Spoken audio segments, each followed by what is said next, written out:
Hello, je m'adresse encore aujourd'hui à tous ceux qui ont un commerce local, un cabinet, en tout cas un lieu où ils travaillent et où les clients viennent. En général, maintenant, on travaille toujours sur rendez-vous, mais voilà, ça dépend un petit peu de ce que tu fais. Donc, si tu travailles sur rendez-vous, il t'est certainement déjà arrivé d'avoir des gens qui disent ah, je suis passée devant chez vous, mais vous n'étiez pas là. Ou même si tu travailles pas sur rendez-vous et que par exemple tu habites sur place comme moi, donc moi j'habite à côté, dans le même bâtiment que mon cabinet et le salon de toilettage. Donc on a deux entrées différentes et il y a bien sûr des heures d'ouverture pour le cabinet, le salon de toilettage et absolument tout est sur rendez-vous. Même si la personne a besoin de venir chercher un vermifuge ou son paquet de croquettes, tout est sur rendez-vous. On ne vient pas comme ça, hop, sonner n'importe quand pour n'importe quoi finalement. Que ça soit pour acheter un truc, pour prendre rendez-vous, un renseignement, pour une consultation. Donc, il m'est déjà arrivé d'avoir des personnes qui vont venir sonner alors qu'ils n'ont pas rendez-vous. Ok, sur internet, il est mis que le cabinet est ouvert de 8h à 18h, uniquement sur rendez-vous, mais vont quand même se ramener. Donc moi, je suis obligée de mettre des horaires parce que je mets des horaires finalement du téléphone.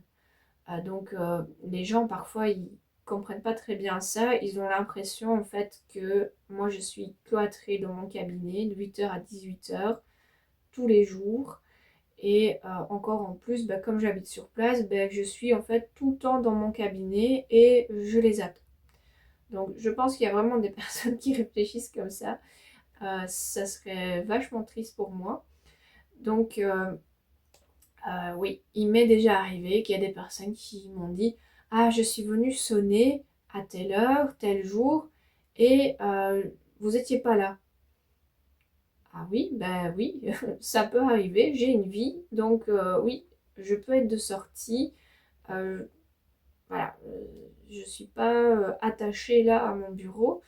Ah, donc pareil pour la réflexion. Ah, je suis passée tel jour, telle heure. J'avais besoin de ça, mais vous m'avez pas ouvert la porte. J'ai vu que votre voiture était là, mais vous m'avez pas ouvert la porte. Donc on va un petit peu voir comment réagir dans ces situations-là, en tout cas de mon point de vue, de mon vécu. Donc déjà, des personnes qui viennent sans rendez-vous, même si c'est dans les horaires, mais ils viennent sans rendez-vous, donc déjà là, j'ouvre pas la porte. C'est aussi simple que ça, parce que au début, j'ouvrais la porte, je m'énervais sur les gens, et finalement, après, moi j'étais énervée, j'étais pas bien. Et j'y repensais plusieurs jours après. La personne, elle s'est pris toute ma colère en face. De toute façon, le client, même si j'avais dit, ok, je vais vous donner votre truc et partez. euh, voilà, c'est ce que je faisais au début. Maintenant, c'est fini tout ça. Mais je me laissais vraiment avoir en fait. Donc quand j'étais en face des gens, je n'osais plus dire non. Après, je suis passée au stade où j'ouvrais la porte, je m'énervais et je leur disais de revenir à un autre moment. Et maintenant, quand ils sonnent juste à la porte et que je les ai pas croisés devant la maison ou qu'ils n'ont pas su rentrer dans la salle d'attente parce que c'était les consultations, qui sont juste sonnés, je laisse tomber. Comme ça, moi, je suis beaucoup plus sereine et je ne m'excite pas sur les clients non plus. Donc, je trouve que ça passe beaucoup mieux. Maintenant, ça dépend, voilà, de ton ressenti à toi. En tout cas, si après, les gens me le reprochent, parce que j'ai des clients qui reviennent en rendez-vous, par exemple, ils disent, ah, j'ai vu que votre voiture était là, mais vous ne m'avez pas ouvert la porte. Voilà, il faut recadrer, il faut dire, oui, il y a des heures de consultation, enfin pas de consultation, d'ouverture, mais je ne suis pas tout le temps là. Et alors, on arrête de se justifier à ce moment-là. On peut aussi dire, bah oui, c'est pas parce que la voiture est là que je suis disponible. Donc, faut trouver ces petites phrases comme ça qui te correspondent bien pour savoir réagir correctement. C'est vraiment pas facile. Donc moi j'essaye ouais, d'éviter cette confrontation-là en n'ouvrant pas la porte. Ça résout pas mal de problèmes. Les gens, voilà, ils vont s'inventer ce qu'ils veulent. Mais en tout cas, ils peuvent pas dire ah, elle était là et en plus elle m'a foutu dehors. Donc là, je trouve que c'est encore pire. Donc pour moi, c'est plus facile de dire ok, t'as pas rendez-vous, on t'ouvre pas la porte, c'est tout. Donc ainsi c'est moins compliqué. Après, ça c'est, ils disent voilà les deux choses. Donc la porte qui est fermée, ils voient votre voiture qui est là. Mais ça veut pas dire que t'es dispo ou que t'es peut-être parti avec quelqu'un en voiture. Voilà, ça veut pas dire, c'est pas parce que ta voiture est là que d'office t'es là, que t'es dispo. Donc, ce genre de situation reste, pareil, un petit peu compliqué. Euh, Moi, en général, j'essaye de, quand les gens me reprochent le fait de ne pas avoir pu me voir parce qu'ils sont venus sur place, bah, en fait, je dis rien. J'attends qu'ils passent, enfin, voilà, qui passe à autre chose et on s'occupe de l'animal sur le moment, voir ce qu'il a. Et je tombe pas dans le piège des justifications. Au mieux, je vais dire, bah, vous savez, je ne suis pas toujours là. Donc, ça, c'est un petit peu ma phrase à moi. Ou alors, c'est le silence. Et en général, les gens, ils voient que, voilà, ils ont peut-être mal fait quand même. Donc, il ne faut pas hésiter à les recadrer, ceux qui n'ont pas compris, dire bah écoutez, non, c'est sur rendez-vous, il ne faut pas venir sonner comme ça n'importe quand. Moi, c'est mon privé, donc il ne faut pas commencer à, voilà, venir interrompre notre vie familiale non plus. Donc, toutes des, toutes des situations qui peuvent être un peu piégeantes finalement parce que on va avoir envie de se justifier alors qu'il n'y a pas besoin. On n'est pas déjà obligé d'ouvrir la porte, on n'est pas obligé d'être là. C'est pas parce que la voiture est là que d'office on est disponible, que c'est pas du tout un signe de disponibilité. Donc pour ce genre de commentaires, pour moi, il faut laisser passer ou dire juste bah écoutez, je ne suis pas toujours là. Téléphonez la prochaine fois ou prenez rendez-vous. Je fonctionne sur rendez-vous. Il y a d'autres cas de figure où, par exemple, vous pouvez être occupé à faire, voilà, je ne sais pas, votre activité, que vous êtes occupé avec un client. Quelqu'un sonne à la porte qui n'a pas rendez-vous. Euh, Vos mains sont occupées. Donc, par exemple, pour le salon toilettage, si ma collègue est en train de donner un bain à un animal ou le sécher, ben là c'est impossible d'aller ouvrir la porte à quelqu'un qui sonne comme ça.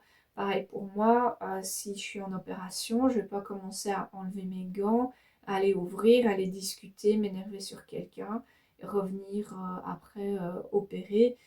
Non, j'ouvre pas, je vais pas ouvrir la porte non plus. Donc il y a beaucoup de situations qui peuvent aussi le justifier, mais encore une fois, ne te justifie pas. Il y a juste besoin de dire la prochaine fois, venez sur rendez-vous. La prochaine fois, il faut téléphoner avant. La prochaine fois, ne débarquez pas comme ça, tout simplement. Ok, voilà. Donc, je pense que j'ai un petit peu balayé donc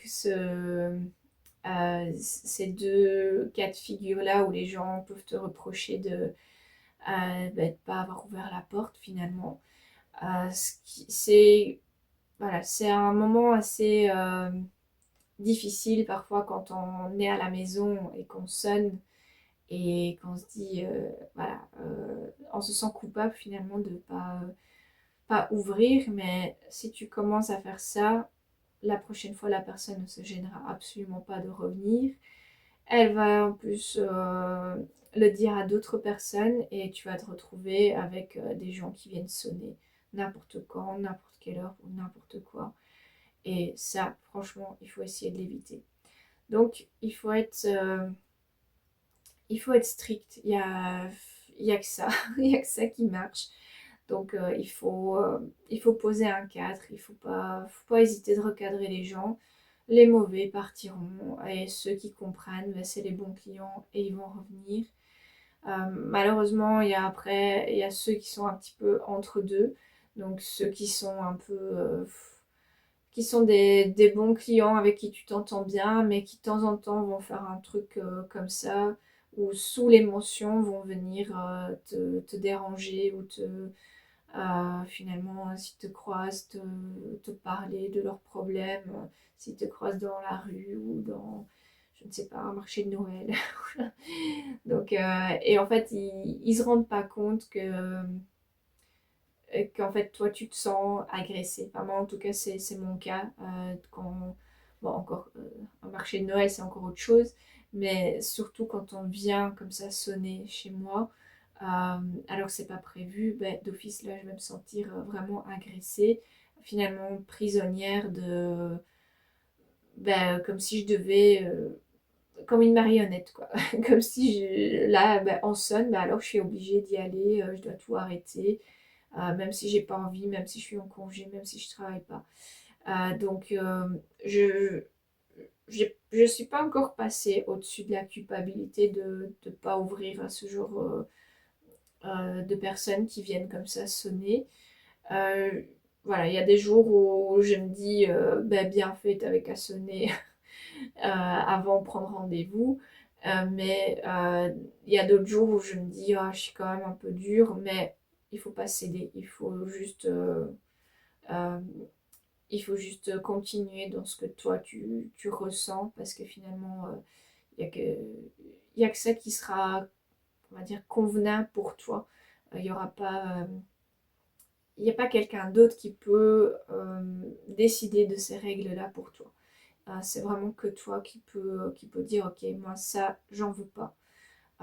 Tu peux pas empêcher les gens de venir sonner à ta porte. Euh, mais tu peux prendre la décision de ne pas répondre. Pourquoi on devrait répondre? Voilà, finalement. À chaque fois, on se dit, bah oui, quand on sonne, on ouvre. Ah bah non. Moi, ici, depuis qu'on a notre maison, j'ai arrêté d'ouvrir la porte totalement parce qu'on s'est fait déjà agresser une fois. Euh, on a eu des gens finalement qui viennent demander de l'argent, euh, euh, qui viennent vendre des trucs pour voilà, demander de l'argent. On a déjà eu quelqu'un qui est venu nous demander à manger alors qu'on sait très bien qu'il est dans une maison sociale un peu plus loin et que avec nos impôts il a tout ce qu'il faut. Euh, donc, euh, donc voilà, je pense que malheureusement ouvrir la porte parfois n'est pas la super solution. Donc voilà, à toi de faire ton tri, mais surtout ne te justifie jamais de tes choix pour poser un cadre. Faut pas dire on n'ouvre plus la porte depuis que. Bah non, on n'ouvre pas la porte tout simplement. On est chez nous et tu viens pas nous embêter pour le dire poliment.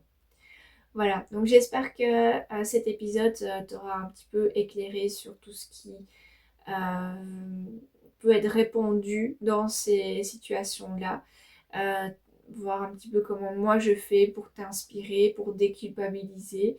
Et encore une fois, donc si tu es intéressé par ce que je fais, il y a des liens dans la description. Tu peux m'écrire un mail si tu veux discuter avec moi. Il y a les liens vers les réseaux sociaux et il y a une formation qui va sortir ici normalement début 2026 sur la relation client où je vais vraiment balayer pour moi de A à Z tout ce que j'ai appris dans la pose de limites et de cadres à ta clientèle et partir vraiment, c'est pas que la théorie, ouais, il y a une partie de théorie de ce que moi je veux transmettre et il y a toute une partie où toi tu devras faire ton plan finalement pour, pour trouver ce qui te correspond et la façon dont tu vas l'appliquer. Donc tout ça, on le verra ensemble dans la formation. Voilà, donc je te dis à bientôt. J'espère que cet épisode t'a plu et passe une très bonne journée.